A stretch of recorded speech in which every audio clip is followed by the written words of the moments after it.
cher Maître Jésus, notre plus grand ami, lumière pour nos vies. Nous remercions, Seigneur, l'opportunité de cette rencontre avec nos amis, avec nos bienfaiteurs spirituels qui, en ces moments d'étude et de réflexion, viennent à nous en nous apportant de la lumière, de la paix, de la tendresse. Merci, Seigneur, parce que nous nous sentons soulagés et honorés d'avoir l'opportunité d'étudier la doctrine spirite, d'étudier les lois divines qui nous aident à mieux vivre sur ce monde. Nous vous remercions, Seigneur, de toutes ces bénédictions que nous avons dans nos vies. La santé, la famille, la force pour travailler, les amis, l'opportunité d'apprendre, d'étudier et d'avancer dans les pas sur les chemins de l'apprentissage et de la croissance spirituelle. Bénissez-nous, Seigneur, que nos bienfaiteurs puissent nous envelopper d'amour, nous inspirer dans l'apprentissage, pour que nous puissions transformer notre façon de vivre, de sentir, de penser. Que nos émotions soient sur ces chemins, nous amenant à la paix et à l'amour. Restez avec nous, Seigneur, aujourd'hui et pour toujours. Qu'ainsi soit-il. Amen.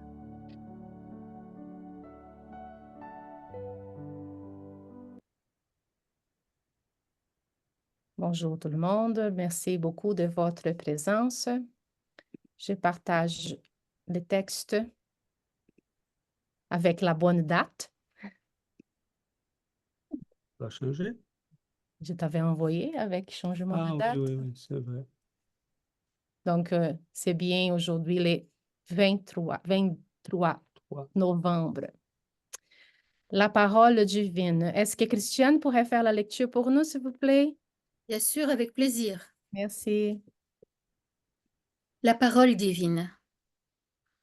Il ne nous appartient pas de fournir une nouvelle interprétation des paroles éternelles du Christ dans les évangiles. Une telle interprétation a déjà été faite par presque toutes les écoles religieuses du monde, et il incombe uniquement à leur communauté et à leurs adeptes d'observer l'enseignement immortel en l'appliquant à eux-mêmes dans le mécanisme de la vie relationnelle, de manière à ce que se vérifie la rénovation générale dans la sublime exemplification. Car si la crèche et la croix constituent un enseignement inoubliable, les exemples du divin maître, dans son interaction avec les vicissitudes de la vie terrestre, doivent signifier bien plus pour nous. De ces leçons inoubliables découlent des conséquences pour tous les départements de l'existence planétaire, en vue de renouveler les institutions sociales et politiques de l'humanité.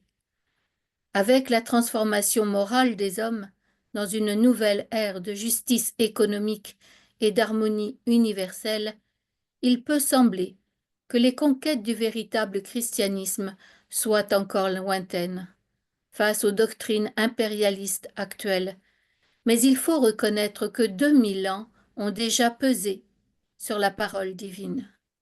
2000 ans, durant lesquels les hommes se sont déchirés en son nom, inventant des drapeaux de séparatisme et de destruction. Ils ont incendié et massacré au nom de ces enseignements de pardon et d'amour, massacrant des espoirs dans tous les cœurs. Cependant, le siècle qui s'achève doit marquer une transformation viscérale dans les départements de la vie. La douleur achèvera les œuvres généreuses de la vérité chrétienne, car les hommes ont repoussé l'amour dans leur réflexion sur le progrès. Crépuscule d'une civilisation. Un nuage de fumée se forme depuis longtemps à l'horizon de la terre, rempli d'industries de mort et de destruction. Tous les pays sont appelés à évaluer les valeurs de la maturation spirituelle de l'humanité, vérifiée sur la planète il y a 2 millénaires. Le progrès scientifique des peuples et leurs conquêtes les plus nobles et généreuses sont réclamés par le banquet du carnage et de l'ambition. Et tandis que la politique du monde se trouve paralysée face aux douloureux phénomènes du siècle, de nouvelles activités de travail se produisent dans les espaces, car la direction de la terre est entre les mains miséricordieuses et augustes de l'agneau. Exemple du Christ.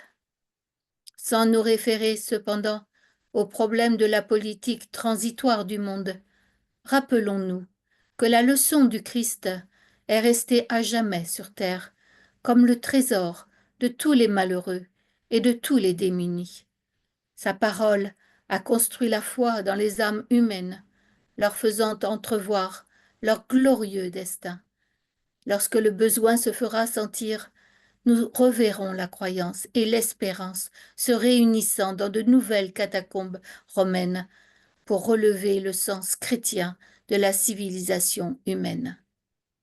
C'est souvent dans les cœurs humbles et affligés que nous trouverons la parole divine, chantant l'hymne merveilleux des bienheureux. Emmanuel, livre vers la lumière, chapitre 12, psychographie de Francisco Candido Xavier. Merci beaucoup, Christiane. Merci à vous. Beaucoup, Giovanna. Merci beaucoup à tous.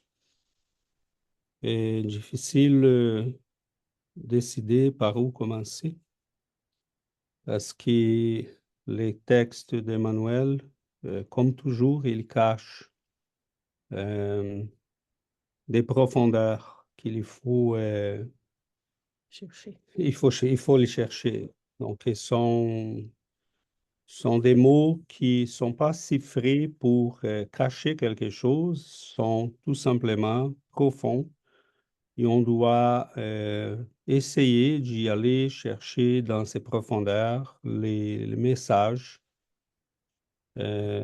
qui est écrit d'une manière qui nous semble assez compréhensible, parce que ça, c'est une caractéristique de ces esprits. On les lit, on a comme l'impression de très bien avoir compris, mais il faut faire attention parce qu'il s'y cache dans ces profondeurs beaucoup plus de choses qu'on le voit de prime abord. Nous avons, et il est dit, et comme je disais, c'est difficile même de savoir par où commencer. Emmanuel il nous parle du sens de la civilisation chrétienne et qui en est loin encore des réalisations les plus attendues de ce qu'on pourrait nommer une civilisation chrétienne. L'humanité, et ça, je pense que le spiritisme nous aide beaucoup à comprendre la logique qui est derrière tout ça. Parce que l'humanité, quand on lit la loi des progrès dans les livres des esprits, on voit que l'homme, il avance, la civilisation avance. On voit que l'être humain va développer premièrement l'intelligence, que les passions sont déjà un indice de que nous sommes des êtres plus évolués que les hommes primitifs, sont peut-être mal guidés, mal orientés, parce que les passions sont quand même une force. Elles vont servir à l'ambition, à l'orgueil, à la guerre. Et dans ces processus d'évolution, nous Une partie, c'est celle on a vécu quand on est des adolescents, quand on est dans notre première jeunesse. C'est les moments qu'on s'y sépare de la maison des papas et maman, quand on dit, mais je suis capable, je suis seigneur de ma vie, je n'ai pas besoin de papa et maman, je suis assez pour gérer ma vie. Et en une partie, ça fait partie de notre apprentissage, ces moments. Mais comme civilisation, on les vit, on est en train de les vivre aussi. Depuis, et évidemment, ce qui se passe dans une vie humaine, qui sont quelques années, qui se passent très vite, dans la dynamique d'une civilisation, cela peut prendre plusieurs siècles. Donc, on peut dire qu'on a eu là peut-être en 1400 ans depuis la naissance du Christ, qui ont été des années de maturation, qui ont été très attachés à la maman et à l'Église, à quelqu'un qui nous dit quoi faire et comment vivre. Et à un moment donné, on s'était dit, mais ça suffit, je vais mon indépendance, je veux mon autonomie. Et comme civilisation, on a commencé avec la Renaissance, un processus d'adolescence, de maturité, qui n'est pas achevé encore et qui, bon, on sait bien qu'un adolescent, dans sa première jeunesse, il peut s'y faire mal parce que des fois, il s'y croit capable, assez sage, assez autonome, et il va découvrir que c'est peut-être pas le cas toujours. Donc, et là, on s'est dit, oups, peut-être que j'ai fait un pas en faux.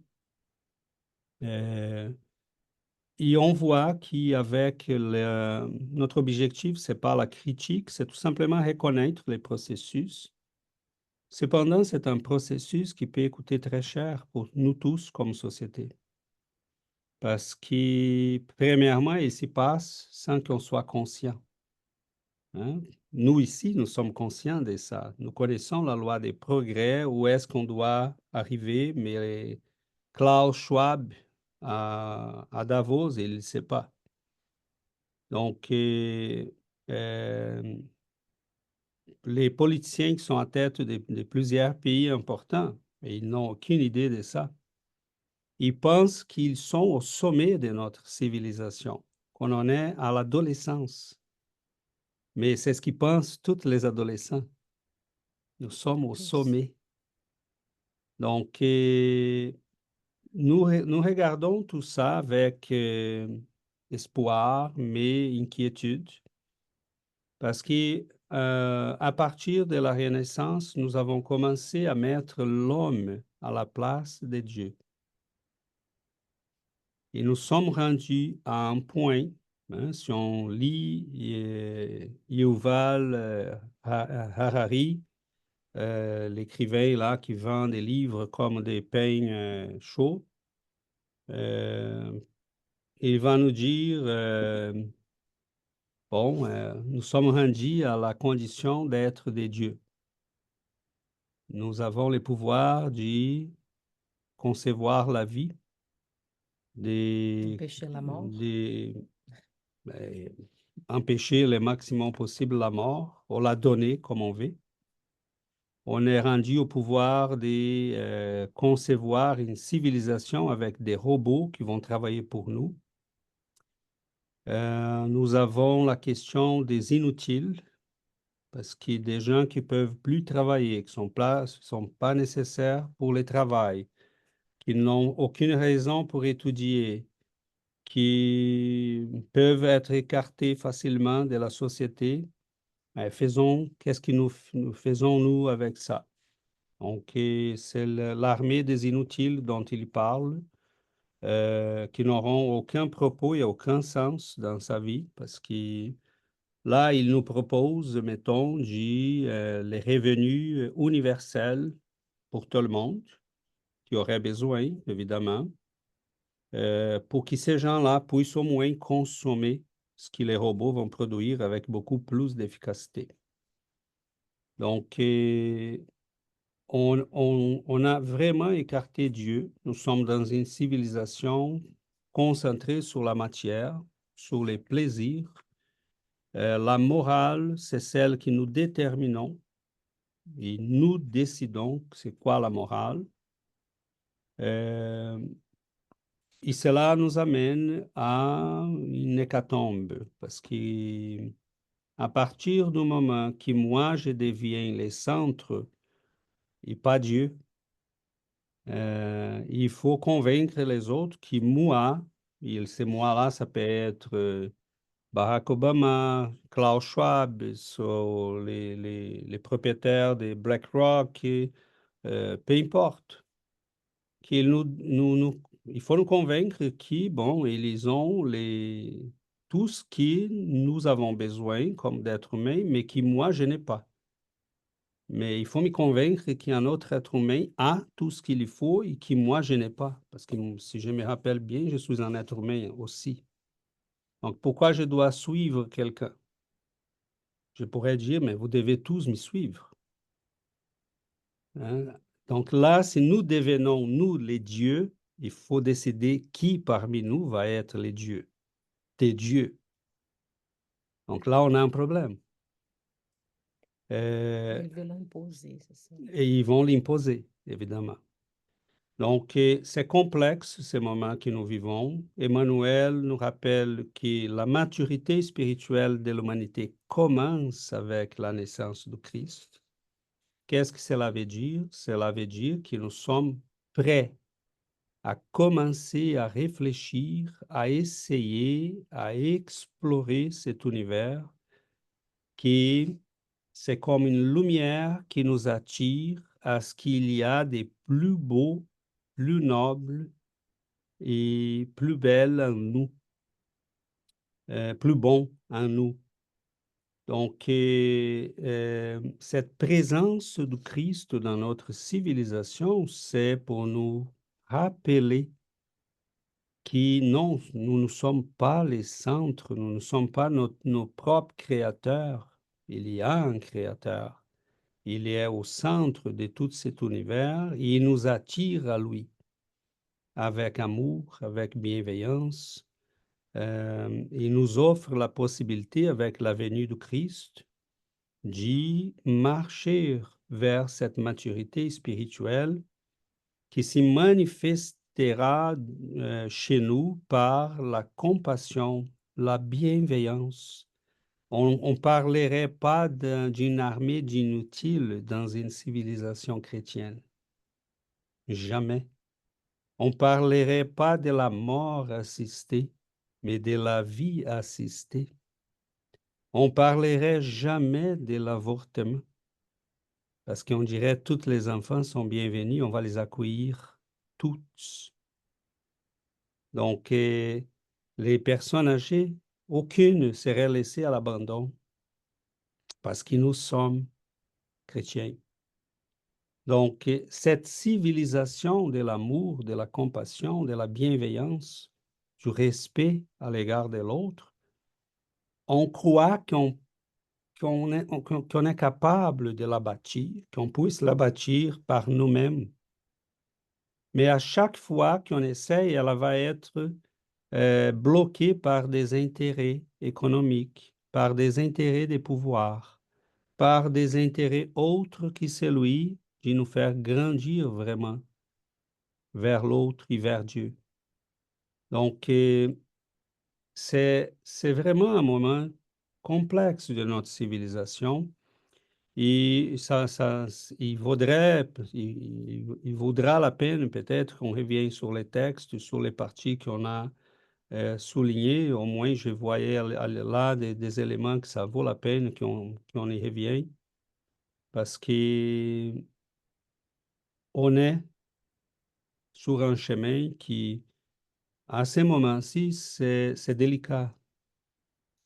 Je me rappelle qu'à un moment donné, je disais à mes enfants, euh, quand ils nous disaient, ah papa, telle personne va faire telle chose, un ami va faire telle chose, Euh, je vais donner un exemple nono là, mais j'ai une amie qui va sauter des parachutes. Je lui dis, je ne me souviens plus lequel me disait ça, j'ai dit, ah ok, c'est intéressant, mais moi, je n'irai pas. Euh, et elle a dit, mais pourquoi? Il dit, écoute, je n'ai pas besoin de sauter des parachutes. Ton ami va pour l'émotion. Mais supposons que les parachutes n'ouvrent pas. Donc, au prix d'une émotion, tu as perdu ta vie. Hein? Moi, si je suis dans un avion qui est en panne, qui va tomber, et quelqu'un me dit, il faut sauter des parachutes, mais là, je n'ai pas d'option. J'ai besoin. Donc, fais attention, je lui dis, parce que les gens cherchent des émotions.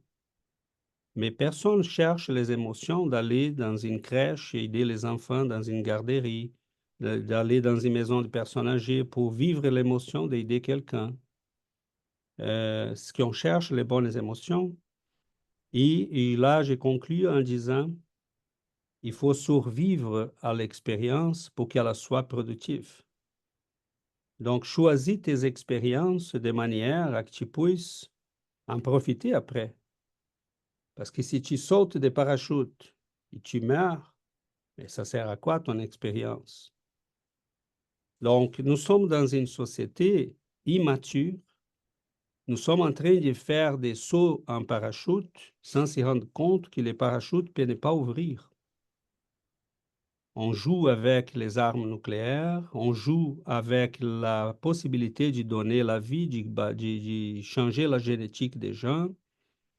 On parle de transhumanisme pour bâtir des êtres humains qui vont au-delà de l'humain parce qu'on va lui mettre des chips d'ordinateur sur la tête, on va lui mettre des lunettes Google pour qu'il soit en train d'avoir une intelligence artificielle qui décide qu'est-ce qu'ils doivent acheter, c'est quoi les meilleurs prix. Donc, on va devenir des super humains, super imbéciles.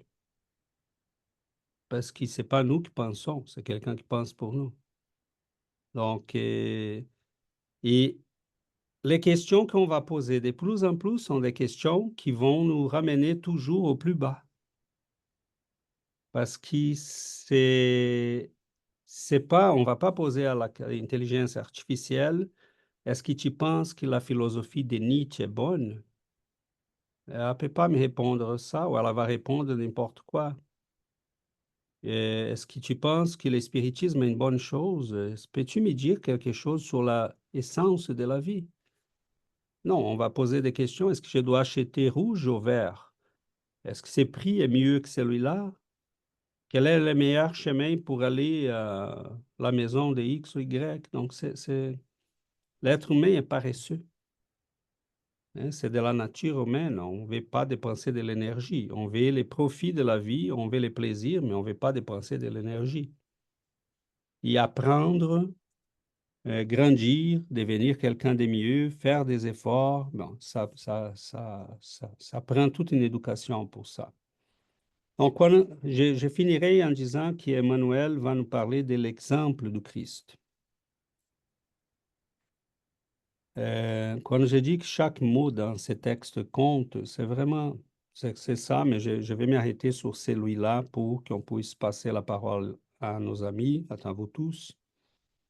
Il parle de l'exemple. On n'a rien de nouveau à interpréter dans la parole du Christ. Il faut commencer à la vivre. Et quand il parle ça, c'est très important parce que l'être humain, il est un être qui apprend. On peut induire des comportements chez les enfants, chez les jeunes, chez les gens qui sont autour de nous. L'être humain est influençable et quelques-uns très influençables. Mais qu'est-ce que nous avons fait avec cette information? Oh, c'est vrai. OK, donc on va vendre des choses inutiles parce qu'il faut qu'on fasse de l'argent. Donc là, on a toute l'industrie de la propagande qui est en place pour nous faire acheter des choses. Et là, au moment qu'on donne la carte de crédit, on dit, ah, non, je n'ai pas besoin vraiment de ça. Mais là, c'est trop tard. Donc, ils utilisent le fait qu'on est influençable. Mais la plus grande influence qu'un être humain peut avoir devant lui, c'est pourquoi les exemples d'amour, de bonté, de charité, de compassion nous touchent. Parce que ça nous rappelle la grandeur de l'amour de Dieu qui est en nous. Et c'est pour ça qu'Emmanuel parle qu'il faut changer les choses par l'exemple. Parce que chaque personne qui est capable de vivre le message du Christ devient un centre, un foyer, un centre de référence pour tout ce qui se passe autour d'elle. Naturellement, elle devient ça. Parce elle a convaincre, elle a pu convaincre par l'exemple, que c'est la force inductive la plus puissante qu'il y en a. Les paroles peuvent tromper. Je peux induire les gens par la parole, je peux induire les gens par les images, par la publicité, par la propagande, par la répétition, mais ça sera toujours faux. À la fin, la personne va se sentir trompée. Mais quand on montre par l'exemple, c'est quoi la résignation, c'est quoi l'amour, c'est quoi la bienveillance, ça touche et ça peut changer une vie. Donc, on n'a pas les moyens d'établir une civilisation chrétienne tant que les chrétiens ne commencent pas à vivre comme Jésus l'a recommandé. Ce n'est pas par imposition politique, ce n'est pas par des paroles, c'est par les vécus. Donc, bon, il y en a plusieurs choses dans ce texte, mais je m'arrête là et je vous remercie. Et on ouvre la parole à tout le monde. Et merci beaucoup.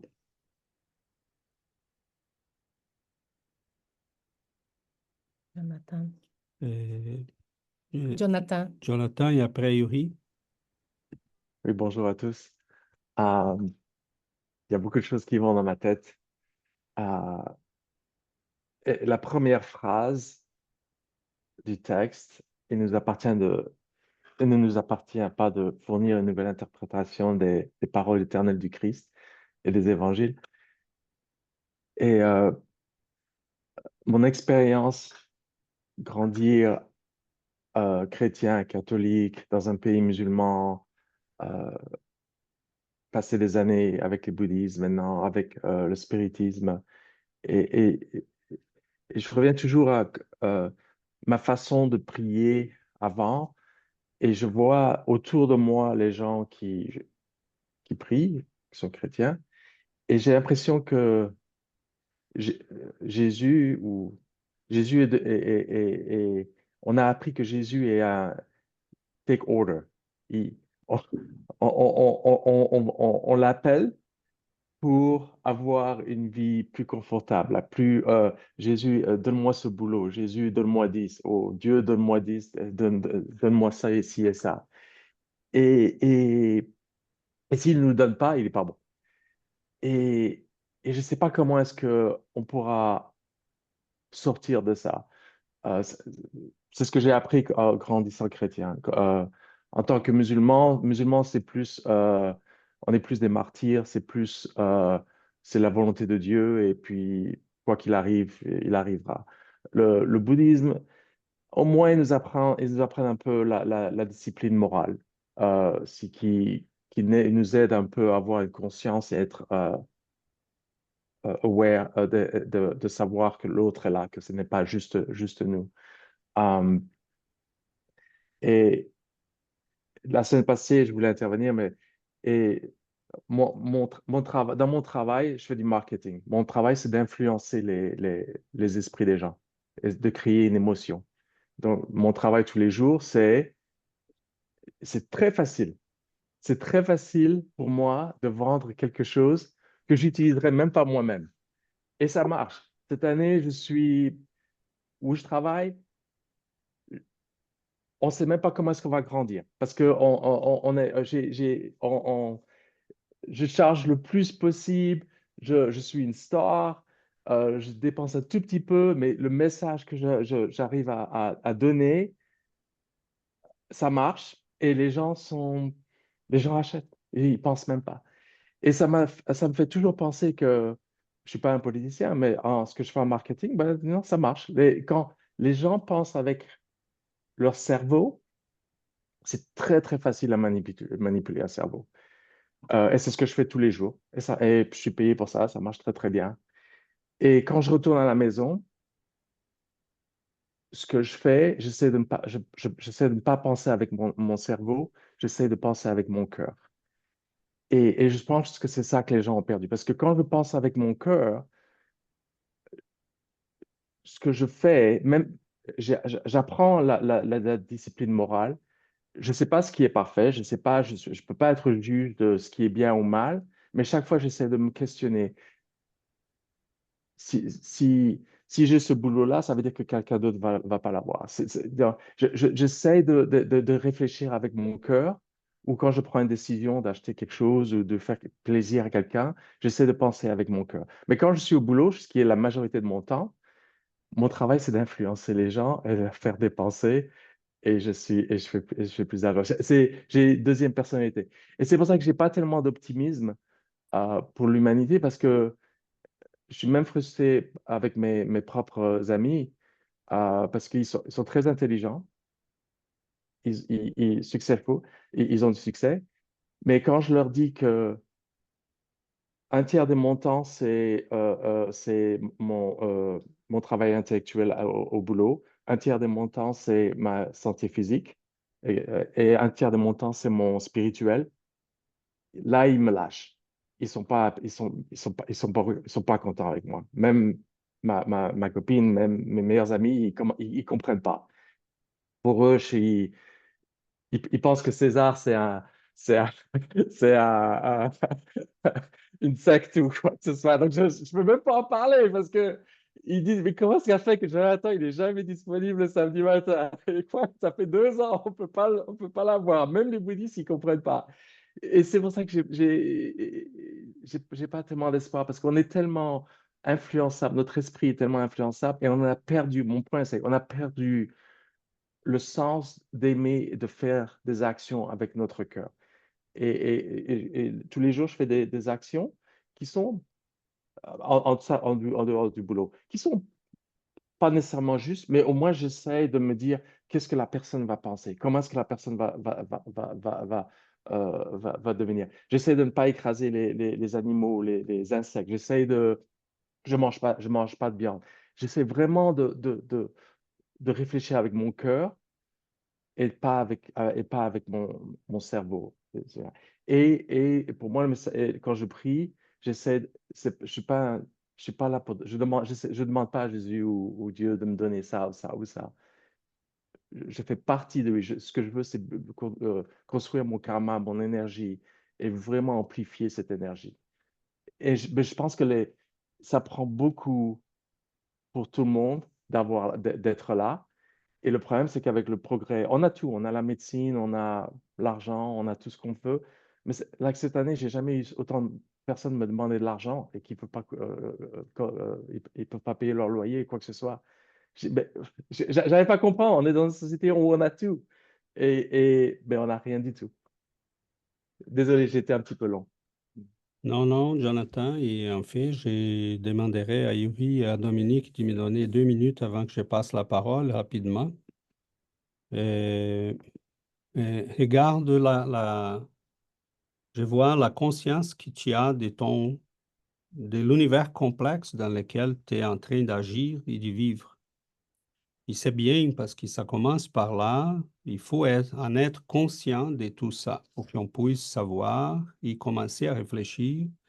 Et on voit l'honnêteté avec laquelle tu poses les choses, tu dis franchement ce qui est la réalité, ça c'est bien parce que c'est comme ça qu'on commence à avoir la possibilité de changer quelque chose. J'influence les gens, ils achètent ce que je demande d'acheter. Je suis conscient que j'ai ces pouvoirs, mais tu verras là, je vais te faire peut-être voir un autre Dans un side, autre angle. un autre angle de cette réalité. Les gens sont tellement influençables dès qu'on les influence vers ce qu'ils veulent. Essaye d'utiliser ton pouvoir pour les influencer vers le Christ ou vers le bouddhisme ou vers les changements. Tu comprends? Là, je te mets au défi, je mets au défi toutes les publicitaires. Et là, on verra que ça passe par l'exemple. Ça passe par autre chose. Peut-être d'ici 4 ans, ils vont dire, mais finalement, là, il faut qu'on aille voir là, qu'est-ce que c'est fou de Jonathan fait le samedi matin. C'est quoi, pourquoi il passe 3 heures au temple bouddhiste? Qu'est-ce qu'il fait là? C'est quoi cette méditation? Parce que là, tu vois comme les choses sont contradictoires. Ces personnes-là sont les jeunes riches qui ont rencontré Jésus. Hein, Seigneur, qu'est-ce qui me manque pour être heureux? Je ne suis pas heureux, mais tu es riche. Oui, je suis riche. Est-ce que tu fais les commandements de la loi? Oui, je fais les commandements de la loi. Je les pratique. Mais tout est là. Mais non, Seigneur, je ne suis pas heureux encore. Hein, qu'est-ce qui me manque? Jésus dit à lui, qu'est-ce qui manquait à lui? Parce que Jésus n'a pas dit ça à tout le monde. C'est important qu'on regarde ça. Il a dit, lâche tout, vends toutes tes affaires et viens avec moi. Parce que Jésus savait qu'avec lui, il serait vraiment pour toujours heureux. Jésus n'était pas en train de mépriser les possessions, l'argent ou les pouvoirs, La richesse. la richesse. C'est pas ça. Mais pour lui, il posait une question. Moi, je ne suis pas heureux. Qu'est-ce qui me manque pour être heureux? Mettons, à d'autres personnes, Jésus n'a pas dit ça. Il a rencontré d'autres riches. Hein? Lazare, on le sait par les évangiles de Valtorta, il était un homme extrêmement riche. Marie de Magdale était très riche parce qu'elle était la sœur de Lazare. Ils avaient des palais dans 2, 3 endroits en Israël. Ils étaient des gens qui possédaient là la moitié du pays.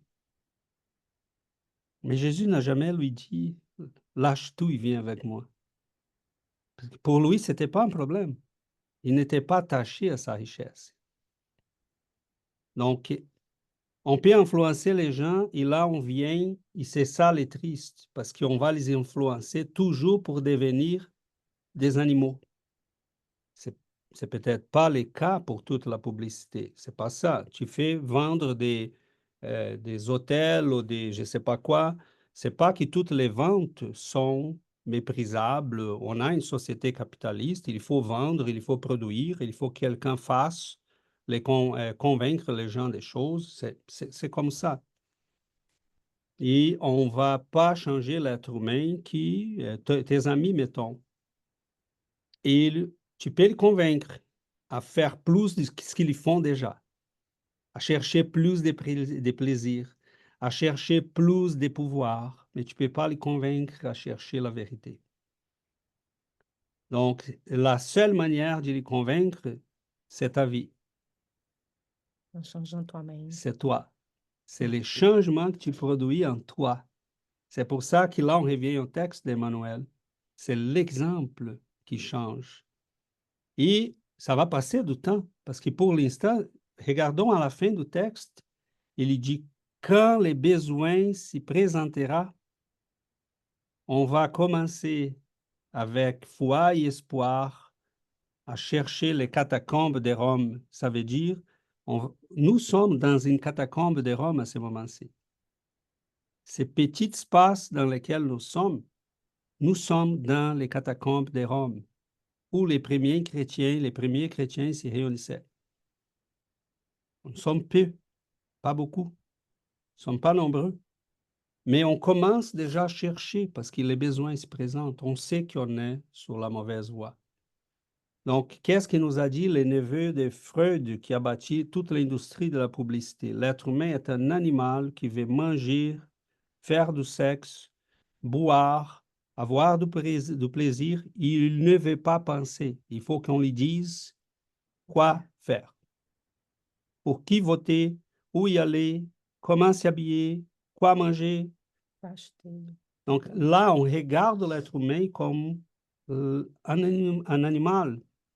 Mais la question est, comment Jésus nous regardait?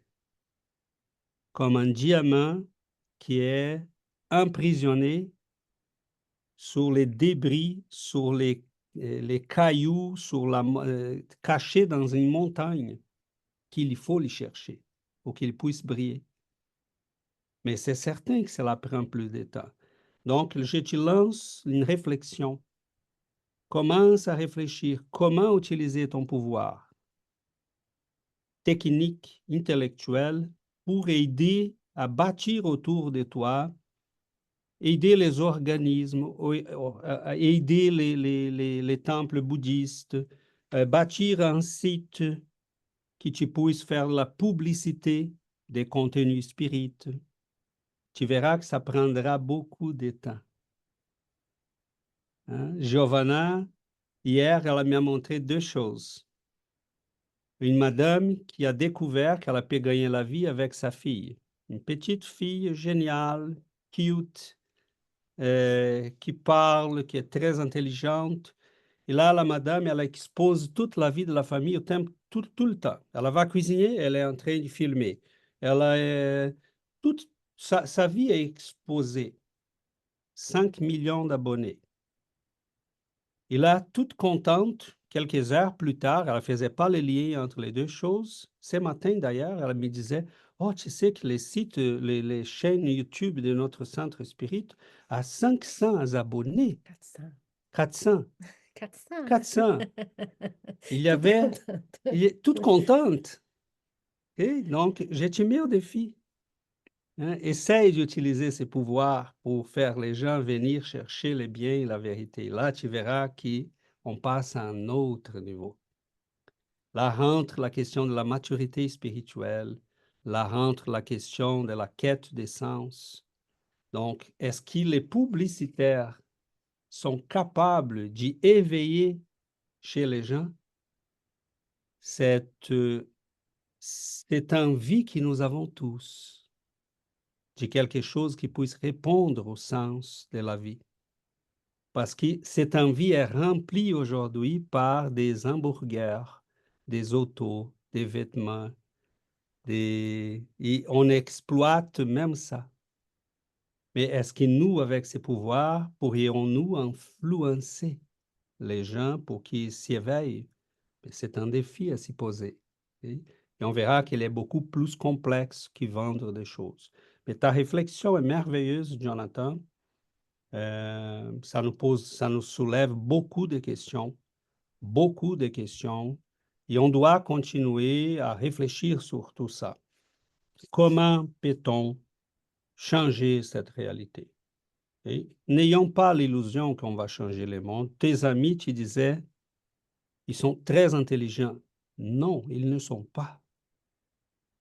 Parce qu'ils servent un système en croyant qu'ils s'y servent de ce système. Ils sont en train d'être utilisés. Ils sont rien. Ils sont déchargeables. On peut les jeter à n'importe quel moment parce qu'il y en a 300 000 qui peuvent prendre sa place. Mais Jonathan, combien de Jonathan il y en a qui a cette conscience? Donc, ils sont rien. Ils sont des gens qui pensent utiliser le système, mais qui vont être jetés à la première opportunité par le système. Okay? Donc, et c'est pour ça que les gens qui ont conscience font peur. Hein? Quand on voit dans les films Matrix, là, qu'ils s'y promènent avec Morpheus, les dieux du sommeil, ils se promènent sur la rue et il y a un policier qui met un arme sur sa tête. Il dit attention parce que tous ceux qui sont éveillés deviennent naturellement des ennemis du système. On ne les aime pas. Et donc, c'est pour ça qu'Emmanuel dit, quand les besoins s'y présentera, on reviendra aux catacombes. Parce que le monde, il n'aime pas les gens qui s'éveillent. C'est pour ça que ses amis s'y dérangent autant avec toi. Parce que tu leur rappelles qu'il y a quelque chose d'autre. Et ils sont enragés sans s'y rendre compte. Parce que la manière dont on vit, on est en train de vivre, ça dérange. Ça rappelle aux autres qui pourraient être autrement. Et on n'aime pas ça. Donc, ils vont insister. À un moment donné, ils vont lier ça à des... Écoute, Jonathan, là, on va célébrer des contrats. Hein. Si tu ne viens pas, tu ne les prends pas. Ils vont faire toujours de la manipulation pour essayer de nous convaincre qu'ils lâchent ça. Mais ils ne veulent pas qu'on lâche ça parce qu'ils simplement, ils veulent qu'on lâche parce que ça leur dérange. Ça les dérange. Ça les dérange. Tu es en train de me montrer qu'il y a quelque chose d'autre. Et je n'aime pas ça. Donc, restons fermes là sur notre chemin si on veut vraiment aboutir parce que c'est quand même un combat. Et c'est pas pour rien, j'ai fini là pour passer la parole, qu'Emmanuel utilise, on va revenir aux catacombes. Ça veut dire que le système va être si contraignant, si opposé, qu'on n'aura pas même la possibilité d'aller sur la place publique. On va être obligé de bâtir des petits locaux comme celui-ci, dont on puisse parler librement et réfléchir sur l'essence de la vie. Parce qu'à un moment donné, on va être écarté du domaine public. Et on est à risque que cela arrive. Le christianisme, ça ne prendra pas peut-être pas trop longtemps pour qu'il devienne criminalisé. Oui. On dit, ah, ça c'est de la folie. Hein? Qu'est-ce qui est arrivé en 1945 sur cette planète? Qu'est-ce qui est en train d'arriver encore sur beaucoup d'endroits? Là étaient les Juifs, pourquoi pas les chrétiens? Donc, Yuri et après Dominique. Mais merci beaucoup, Jonathan. Une excellente réflexion. Là, ça me fait peur que je t'ai dit, c'est ça. Non, Bon, non, non. et en fait, bon, j'avais plusieurs commentaires, mais avant de rentrer là-dedans, je voulais juste, qu'est-ce que César t'a recommandé, Jonathan? Je pense que Giovanna et moi, on les vit avec nos groupes de Facebook, et comment c'est satisfaisant quand les gens disent, oh, c'est ça que j'avais besoin, ou Amen, ou j'avais besoin d'entendre ça, des choses comme ça, tu sais, des commentaires, des messages, que, tu sais, nous, on le fait par... comme un devoir. Moi, c'est comme un devoir que j'aime, mais on vit la satisfaction de c'est quoi aider des gens qu'on ne connaît même pas, puis qu'on sait une chose, ça leur touche, une phrase, un enseignement, puis en tout cas, je te conseille, comme César a dit. Alors, moi, je voulais parler un petit peu quand tu as commencé, c'est par rapport à l'exemple, hein. Je ne sais pas si c'était André-Louis ou Emmanuel qui dit que la meilleure façon de divulguer le spiritisme, c'est par notre exemple. Et comment, si des fois on veut changer le monde, hein, on voit notre monde, puis on veut changer, mais souvent on n'est même pas capable de nous changer nous-mêmes, une petite affaire, un comportement, euh, comment c'est dur la lutte, hein? C'est ça, il a dit, quand on commence, on peut être bloqué par des questions économiques, du pouvoir, mais la plupart du temps, on est bloqué par nous-mêmes. Donc, c'est là, principalement, on est bloqué par nous-mêmes. Et de là, notre responsabilité, comme le texte nous parle, d'appliquer les enseignements dans notre propre vie et dans nos relations avec les autres. Et quand je lisais les textes, ça me fait penser beaucoup au texte Ouvrier de la lumière éternelle, ou Asclépios, je ne sais pas si vous l'avez déjà tout le monde lu. Et en fait, Asclépios, c'est un esprit très élevé qui est venu à une réunion, en tout cas. Puis les gens, ils posaient des questions. Et à chaque fois, ils sortaient un parchemin où est-ce qu'il y avait l'Évangile. Donc, ils étaient capables de répondre à toutes les questions que les participants qui étaient là, ils demandaient. Et toujours avec un enseignement de Jésus, tout le temps avec l'Évangile. Donc, ça nous montre qu'est-ce qu'Emmanuel nous parle, que tous les départements de l'existence planétaire, il dit toutes les conséquences qui découlent de tous les enseignements de Jésus, puis renouveler les institutions sociales et politiques de l'humanité. Donc, c'est vraiment toutes nos problématiques, toutes les situations courantes, difficiles, tout peut être répondu, il peut avoir une solution avec l'enseignement de Jésus. Donc, c'est ça que ça m'a fait penser, comment Jésus, il nous résume ses enseignements par l'amour, la justice, la charité, la compassion. Et c'est ça qu'on a besoin dans notre monde en ce moment. Et on a toujours eu besoin, puis on continue à ne pas atteindre, notre réalité n'est pas encore atteint cette partie-là. Merci. Merci beaucoup, Yuri. Ça serait évidemment une question à s'y poser comme civilisation. Qu'est-ce que le Christ ferait en face de l'armée des inutiles? Il les éduquerait, il les amenait à faire quelque chose de merveilleux pour l'humanité, à devenir des soldats d'une cause noble. Donc, vous voyez la différence. C'est pour ça qu'on parle d'une civilisation chrétienne. Parce que sinon, on verra toujours les gens comme l'argent par l'argent, ceux qui peuvent, ceux qui ne peuvent pas, ceux qui ont le pouvoir, ceux qui n'ont plus, n'ont pas. Et tandis que le Christ va dire non, hein, tout le monde peut devenir des soldats d'une noble cause, devenir une armée de gens qui vont aider la société, qui vont apprendre les arts, qui vont faire du bien, on va éduquer l'humanité pour utiliser tous ces pouvoirs. Donc, la politique, l'éducation, la santé, tous les domaines pourraient être revus, directionnés, guidés par cette mentalité. Mais on avance. Ça prend du temps. Ça prend du temps, de la patience. Dominique? Oui, merci. Bonjour à tous les amis. Et ce texte m'a fait réfléchir au moment présent que nous vivons, qu'en fait, autour de nous, nous avons toute cette modernité, toutes ces évolutions technologiques qui nous permettent d'être informés à la seconde près, reliés dans le monde entier, sur toute la planète.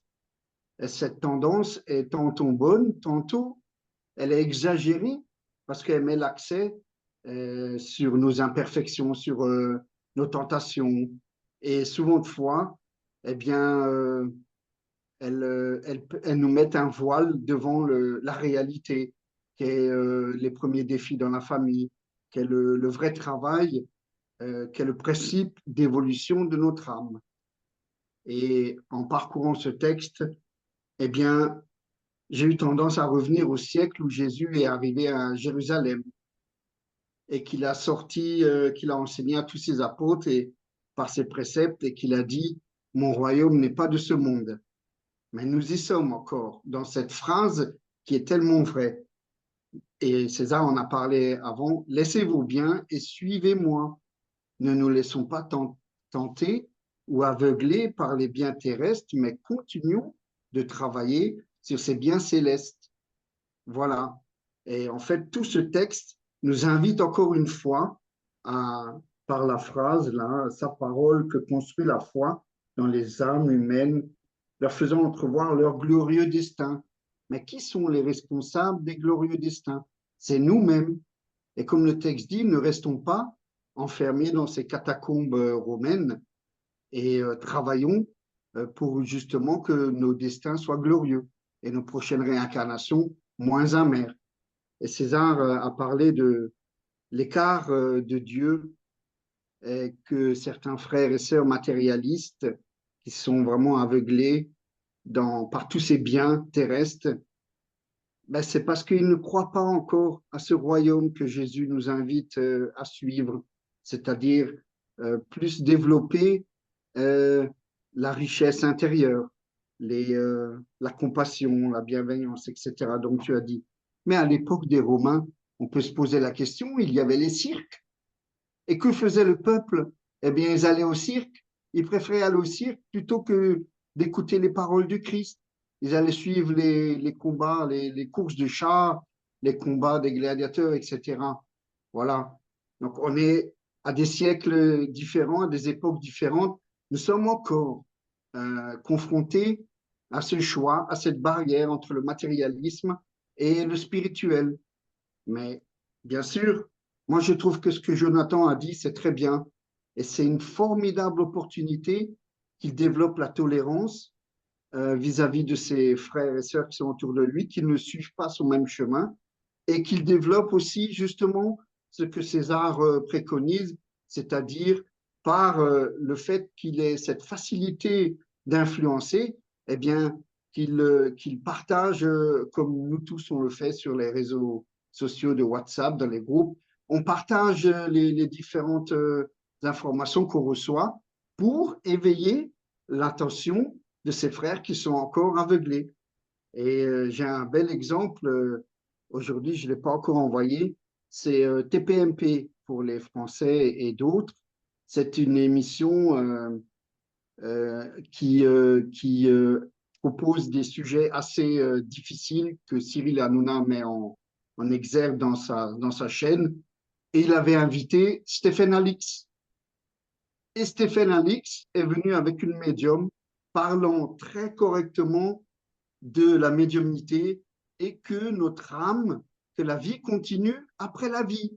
Et ça, c'est intéressant parce que lui, il a une audience tellement forte sur la planète que les gens ils vont se dire, ah mince, si Cyril Hanouna parle de ceci, il faut peut-être que je m'y penche, il faut peut-être que je commence à ouvrir un livre, à acheter un livre là-dessus. Après, il faut acheter le bon livre aussi.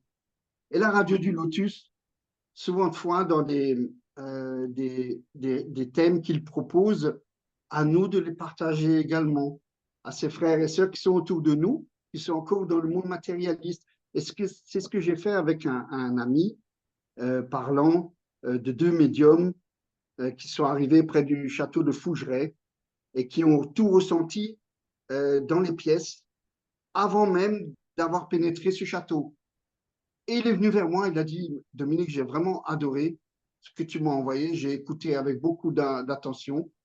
Et j'ai dit, ben oui, maintenant c'est à toi d'étudier si tu le veux. Tous ces mécanismes, il n'y a pas de hasard, etc.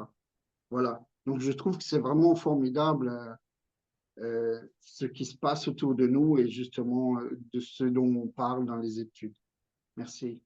Merci beaucoup, Dominique. Giovanna? Je voulais revenir sur la question de transformer l'humanité. C'est ça qu'on souhaite, nous tous, de voir un monde, de pouvoir voir encore dans cette vie un monde meilleur, un monde où la paix et l'amour soient une règle de base. Mais l'humanité sera transformée lorsque les humains seront transformés. Donc, c'est un par un. Les Christ transforment les personnes individuellement. Donc, la société sera meilleure lorsque les gens, les personnes s'y transforment. On dit que Jésus est un pécheur, mais il pêche, je ne sais pas en français comment Avec se les dit, cannes. avec une canne, une personne à la fois. Ce n'est pas des grands groupes qui va chercher, là, c'est des personnes à personne. Et je me sens très heureuse d'être une de ces personnes-là, parce que quand Jésus touche la vie de quelqu'un, il transforme. Il transforme parce que Jésus, il est amour, il est force, il est vie, il est joie, il est vérité. Donc, quand il a dit, je vous invite à avoir une vraie vie, une vie en abondance. Donc, quand on commence à sentir la vie qu'il nous offre, on se laisse transformer. Et je n'ai pas aucune honte que les gens autour de moi savent qui je suis, en quoi je crois. Hein? En quoi je crois. Je partage mes publications sur mes réseaux sociaux sans aucune gêne. Sans aucune gêne. Les gens qui travaillent avec moi, ils savent qui je suis, en quoi je crois, qui Jésus est mon maître et mon guide, sans aucune gêne. Mais malheureusement, dans le monde où nous vivons présentement, les gens ont peur de dire, ont peur de se faire voir comme un chrétien parce que ça commence à être dangereux, là, les gens. Mais si les gens ne veulent plus me parler, c'est pas grave. C'est pas grave. Donc, je peux rester toute seule toute la journée dans mes réflexions, dans mes pensées, dans mes prières. Je n'ai pas besoin de... Mais c'est l'exemple qu'on donne, c'est notre façon de vivre, c'est notre paix intérieure qui les gens vont voir. Et c'est ça qui est important. Si on ne peut pas parler, on, on vit de façon tranquille, en paix, et on sourit. Je souris à tout le monde toute la journée. Je croise tout le monde qui passe à mes côtés. Je suis toujours souriante. Donc, d'une façon ou d'autre, les gens seront touchés par ma façon de vivre, par mon mode de vie, par la paix que je peux transmettre à tout le monde. Donc, je me sens très, très chanceuse d'être touchée par cette force. Désolée. Mais c'est magique. Parce que, désolée. Jonathan, peut-être que tu dois refuser des choses pour être ici avec nous, mais ce sont des moments précieux. Je n'échange ces moments-là pour rien. C'est sûr que des fois, on ne peut pas refuser certaines choses, mais ce sont des moments que je n'échange pour rien. Et j'ai tellement envie de pouvoir aider les autres parce que cette semaine, j'ai eu des mauvaises nouvelles. J'ai une amie très chère qui est très malade, mais elle n'est pas croyante, elle ne croit à rien. J'aimerais tellement pouvoir lui parler de ce que je pense, de ce que je sens, de ce que je crois, mais je ne peux pas. J'ai un autre qui me racontait dans sa famille, il y a quelqu'un qui est très malade aussi, qui pense à l'aide médicale à mourir comme une façon de se libérer de la souffrance. Et j'essaie de montrer un chemin différent, mais mais je commence à dire là ce que je pense, comment je pense que la vie est plus que ça, que la vie est... Les gens ne veulent pas s'attacher aux autres parce que la vie va se terminer, ils ne veulent pas d'attachement, imaginez. Ils ne veulent pas d'attachement à la famille, aux amis, parce que la vie va se terminer et on s'attache pourquoi? Donc, le monde a besoin de changement. Le monde a vraiment urgence de changer, mais si on change et si on montre à notre entourage qu'on change et qu'on est heureux avec les choix que nous faisons, là, peut-être que les cœurs seront touchés. Et si vous voyez mes réseaux sociaux, c'est juste des messages de spiritisme, du Christ, des photos du Christ. Et je monte dans mon stories tout le temps, c'est le Christ. Donc, c'est ça que nous devons faire, que les gens sachent ce que nous sommes, ce que nous pensons. Désolée, hein? Non, pas du tout. Merci beaucoup, Giovanna, Dominique. Oui, merci César. Oui, je suis tout à fait à 1000% d'accord avec toi, Giovanna. Ne changeons rien, ne donnons pas une seule minute de cette progression spirituelle pour rechuter. Certes, nous aurons souvent des obstacles. Et l'exemple de cette sœur, tu peux l'aider par la prière. Tu vas l'aider par la prière parce que tu vas lui envoyer toutes ces vibrations nécessaires. Mais je voudrais aussi vous dire que ce texte nous invite encore une fois à suivre l'exemple du Christ à travers tous les siècles, parce que nous apprenons comme il vivait au premier siècle. Eh bien, à travers toutes les incarnations, il nous montre que au travers des imperfections d'une société, et quelle que soit l'époque, eh bien, il nous faut voir la loi du progrès. Et la loi du progrès, c'est la loi d'amour de notre Créateur, parce qu'il nous permet d'évoluer. Et j'aime bien quand il dit très souvent, c'est dans le cœur humble et des affligés, etc. Lorsqu'on entend l'hymne merveilleux des malheureux, ben, il se trouve là. Et on le trouve à cet exemple, par exemple, excusez-moi de le redire, de cette reine de France, j'en ai parlé hier avec ma sœur Christiane. Cette reine de France qui lors d'une communication au Havre en 1863 dans l'Évangile selon le spiritisme d'Alain Kardec, elle s'écrie Qu'ai-je emporté de mon royaume? Rien, absolument rien. Je vous passe tous les détails. Puis ensuite, elle dit Oh Jésus, tu l'as dit, ton royaume n'est pas de ce monde. Et elle finit par dire Mes amis, priez pour ceux qui n'ont pas trouvé ce royaume, car qui n'ont pas encore gagné ce royaume ou trouvé ce royaume, car cette prière, c'est un trait d'union entre le ciel et la terre. C'est formidable ce qu'elle dit. C'est formidable. Ça prouve bien par cet exemple que on n'emporte rien, que tous les biens terrestres, s'ils sont mal utilisés, eh bien, on aura soit de la honte, soit on sera soulagé par le bien qu'on aura fait.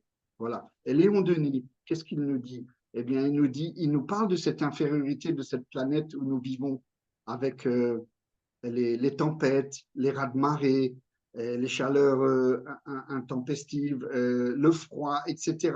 Mais c'est nécessaire à notre éducation psychique. Il explique dans le livre qu'on est en train d'étudier et qu'en fait, ben, toutes nos vies, elles sont solidaires les unes des autres et elles s'enchaînent. Et moi, je trouve ça formidable. Et par les enseignements du Christ, eh bien, nous devenons meilleurs aujourd'hui qu'hier et demain qu'aujourd'hui. Et voilà. Et il faut qu'on continue. Nous avons les outils nécessaires et l'aide de notre Créateur. Il est toujours là, toujours là. À travers tous les exemples, lorsqu'on examine ceci, il est toujours là. Et voilà. Merci à tous. Merci Dominique, merci à tous et à toutes. Nous avons là les temps qui filent, mais quelques mots qui ont été dits, qui sont de grande beauté, qui nous amènent à des réflexions très importantes. La question de l'humilité, je pense que Dominique nous rappelle ça d'une manière qui est très importante. C'est cette humilité de la personne qui a déjà compris, qui commence peut-être à sortir de la jeunesse, de l'adolescence, pour dire, mais laisse-moi revoir ce que mon papa m'a enseigné. Peut-être là-dedans, il y a des choses qui sont intéressantes. Donc, des fois, on doit faire tout un parcours dans la vie pour retrouver ce qu'il était là déjà dès le début. C'est incroyable comme cela nous arrive, mais ça fait partie de notre éducation. Et cette humilité qui nous invite en même temps à que ça fasse briller notre lumière. C'est la plus belle humilité parce que je suis une bougie et que je me connecte à une lumière pour allumer la mienne. Donc, je ne crois pas que j'ai la lumière en moi, que je puisse la produire par moi-même, moi, je suis l'origine de la lumière, mais je crois que je peux l'allumer en moi. Et c'est cette humilité qui nous fait aussi briller, qui nous fait aussi euh, partager les biens. Donc, parce qu'on est déjà assez mature pour savoir que nous ne sommes pas les créateurs. Donc, nous ne pouvons pas nous remplacer, nous mettre à sa place. On ne peut pas l'écarter, c'est une illusion. Une illusion qui coûte cher, assez souvent, parce qu'on va faire des choses épouvantables comme les guerres. Donc, nous avons le besoin de découvrir cette humilité. Et quand Emmanuel nous invite, Yuri parlait d'Asclepius qui répondait aux questions, mais sont des questions qui visaient le changement, la croissance. Hein? C'est pas quand on pose les vraies questions de la vie, du sens de la vie, du sens de notre... Pourquoi nous sommes sur cette planète? Quand nous regardons vers l'exemple de Christ, ça c'est émouvant, comme Giovanna disait. Parce que il faut qu'on s'arrête pour réfléchir sur l'exemple de Christ. C'est pas seulement les mots sont merveilleux, mais si on ramasse tout ce que Jésus a dit, ça fait quelques pages, pas beaucoup. Donc, cela a changé le monde. Cela a changé le monde. Nous n'avons pas une idée très claire parce que c'est là que l'histoire est importante. Jésus est né, on a parlé la semaine passée, il y en avait, à un moment donné, il y avait 40% d'esclaves dans la ville de Rome. À Rome, l'Empire romain était bâti sur la douleur, la souffrance, l'esclavage.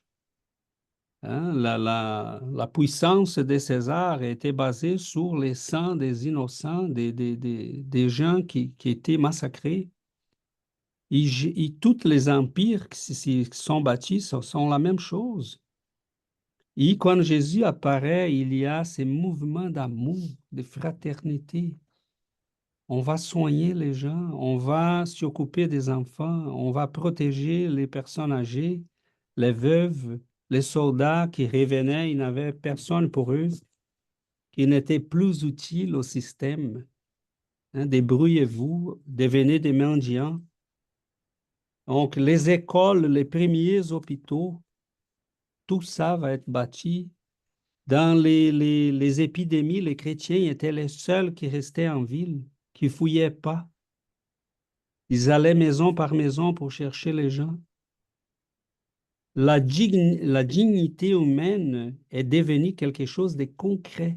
Jusqu'à Jésus, on avait des gens qui avaient de la dignité parce qu'ils avaient de l'argent ou des positions. À partir de Jésus, le simple fait d'être un être humain t'y rendait digne. Ça, c'est une révolution. Donc, tous les exemples de Christ sont à être médités, réfléchis. Hein, et si on faisait cela, on arrêterait ces choses de dire, ah, la religion nous a fait mal. Oui, la religion, oui, parce qu'elle est composée par des hommes. Mais réfléchissons sur l'exemple de Christ. C'est d'une puissance, d'une grandeur qu'on n'a jamais vue sur terre. Mais étrangement, il ne veut pas être adoré. Il veut que nous devenons, nous aussi, des enfants de Dieu. Brille votre lumière. Hein, il n'est pas en train de dire, il faut me servir comme un Dieu et vous rendre à moi sans vous effacer. Non, il est en train de dire, brille votre lumière. Et ça, c'est merveilleux. Donc, c'est l'invitation à devenir grand, à faire quelque chose de grand, de bien, de mieux, à étudier, à grandir. C'est ça l'invitation. Et ce pouvoir, il est à communiquer à tous ceux qui l'ont suivi. Et hier, Alexandre nous montrait une vidéo, j'ai trouvé, qui c'est merveilleuse parce qu'il disait, les gars disaient dans la vidéo, au retour du Christ du tombeau, de la mort, jusqu'à ce moment-là, on va parler dans l'Église des résurrections, mais bon, on sait que ce n'est pas vraiment la chair qui est revenue. Mais on ne va pas discuter ça. Jusqu'à ce moment-là, ils doutaient.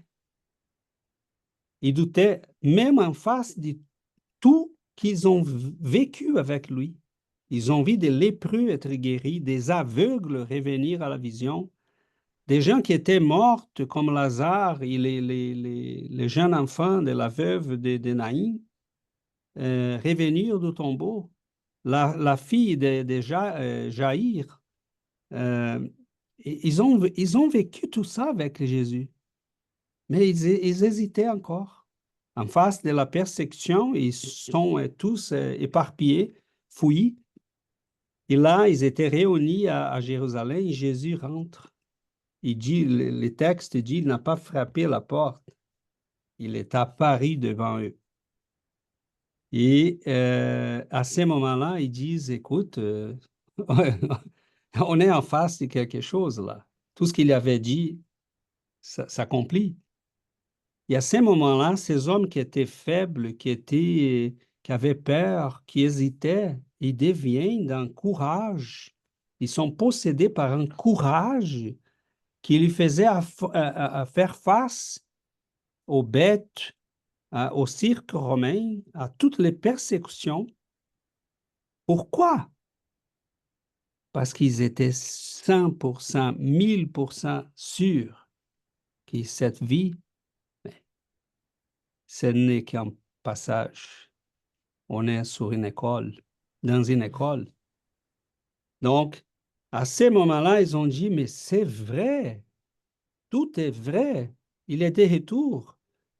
Donc, ils étaient pris par ce courage qui a bouleversé, a changé le monde. Ils n'avaient plus peur de la mort, ce qui fait peur à tous les êtres humains. La dernière peur que nous pouvons avoir, ça a été enlevé par le Christ, avec les tombeaux vides. Donc, mes amis, comment peut-on vivre et ne pas y en restant, et ne pas être heureux, que les ténèbres puissent se répandre par tous, peu importe, nous connaissons la lumière. On sait quoi faire, on n'est plus en train de marcher au hasard. Nous savons où y aller, nous savons qui suivre, nous savons qu'est-ce que nous faisons sur cette planète. Peu importe. C'est normal de l'être humain, on ne veut pas devenir des martyrs, c'est pas ça. Mais père, pourquoi? Cette peur-là, ils avaient jusqu'à ce moment-là, ils hésitaient encore. Et là, quelques mois plus tard, on voit Simon-Pierre et Jean qui commencent à guérir des gens paralysés, qui commencent à faire la même chose que Jésus faisait. Il a transmis ses pouvoirs à tous ceux qui étaient avec lui. Donc, ces mouvements continuent. Quand on voit un Chico Xavier devant nous, dans son humilité qui brille comme un soleil. Quand on voit Val Torta ou quand on voit Padre Pio guérir des gens qui la médecine disait impossible. Quand on voit les 35 000 guérisons de Charbel au Liban, après sa mort, on est en face de quelque chose. Et donc, croire que ce monde est brillant, c'est vraiment rien avoir compris. Ça, ce qu'on est en train de dire, c'est brillant. Ça brille comme un soleil. Donc, gardons ça en nous parce que, Mes amis, voilà. c'est une bénédiction. Une bénédiction, la plus grande bénédiction, c'est d'avoir cette connaissance et d'avoir ces maîtres d'amour. Être proche de cette lumière. Oui, comme dit notre bienfaitrice Geneviève, elle nous dit toujours, il n'y a pas de chrétien triste. Donc, Voilà, sourions c'est tout vrai. le temps parce que c'est l'amour autour de nous. Bien, mes amis, un gros merci. Nous allons donc clôturer notre étude d'aujourd'hui. On nous invite à la prière.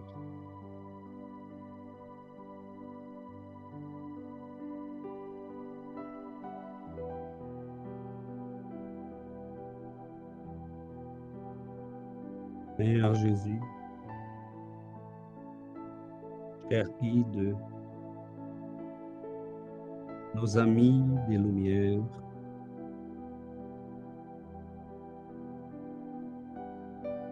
vos visages s'effacent un peu dans cette lumière auquel nous ne sommes pas habitués encore. Mais sont des visages souriants, les visages de ces amis qui nous devancent sur ces chemins de croissance. Souriants parce qu'ils voient qu'ils nous on tend la main, mon cher, dans cette lumière. Les mains de ces maîtres capables de nous guider. On est fatigué, Seigneur, du marcher au hasard, sans savoir où y aller. On est fatigué de nos illusions,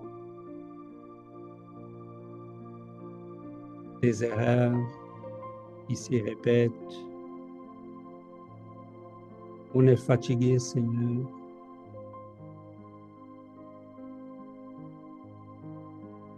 de l'amertume que nous retrouvons à la fin de chaque chemin d'illusion, qui nous avait promis la joie. Nous voulons la vraie joie. Nous voulons, Seigneur, cette sérénité de ceux qui ont conquéri à eux-mêmes, qui ont conquis à eux-mêmes. Nous voulons, Seigneur, cette sérénité de ceux qui ont vaincu leur passion, leur peur, leurs inquiétudes. Nous voulons la sérénité de ton regard, de compréhension et d'amour envers nous tous. Comment se fâcher après un enfant qui s'y croit encore, qui n'a pas compris encore qu'il est une âme. Comme se fâcher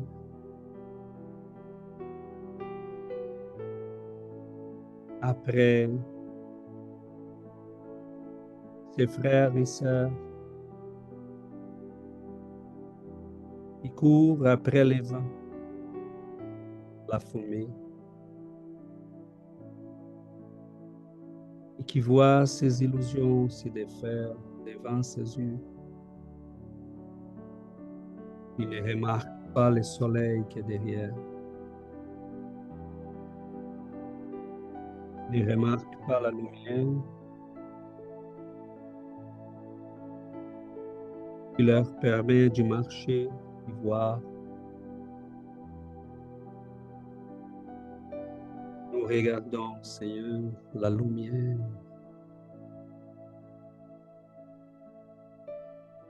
Et nous vous remercions de cette lumière, de cet amour qui s'est allumé sur cette planète il y a 2000 ans et qui ne nous quitte jamais, qui insiste avec douceur, bienveillance, patience, parce qu'il faut que chacun de nous se réveille. On ne peut pas réveiller quelqu'un par la violence. Ton invitation demeure. Venez avec moi, venez tous. Je vous montre le chemin. Je vous ramène à votre demeure. Je vous montre la lumière. Je suis la lumière, mais elle est en vous aussi.